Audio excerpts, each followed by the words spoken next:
আসসালামু আলাইকুম। ইলিশ মাছ রান্না করলে ইলিশ মাছের লেজ পাতিলে পড়ে থাকে, কেউ খেতে চায় না লেজ। এই জন্য ভাবলাম লেজটা দিয়ে পাতুরি তৈরি করবো। এই জন্য সেচে কাটা বেটে নিয়েছি। এরপর এর ভিতরে 2 চা চামচ নারিকেল বাটা দিয়েছি, হাফ চা চামচ হলুদ গুঁড়া, 1 চা চামচ লাল মরিচ গুঁড়া, কাঁচামরিচ কুচি, পেঁয়াজ কুচি, হাফ চা চামচ লবণ, পেঁয়াজ বাটা দিয়েছি 1 চা চামচ, 2 চা চামচ জিরার গুঁড়া দিয়ে দিলাম। এরপর ভালো করে মথে নেব। এরপর পুঁই শাকের ভিতর নিয়ে পেঁচিয়ে দেব। ইচ্ছা করলে অন্য শাক দিয়েও করা যায়, আমার কাছে পুঁই শাক আছে তাই আমি পুঁই শাক দিয়েই করেছি। দেখেন পাতাটা খুলে যায়, এই জন্য আমি একটা পাতা সেঁকে নিয়েছি যাতে নরম হয়, পাতাটা ভাঁজটা না ভাঙে। এরপর বটে নিয়েছি।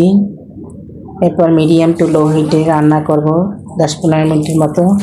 এক সাইড ভাজা হলে অন্য সাইড উল্টিয়ে দেব। এটা দ্রুত সময়ে করা যায় এবং খেতেও কিন্তু খুব মজা লাগে, টেস্টি হয় গরম গরম ভাতের সাথে। ধন্যবাদ।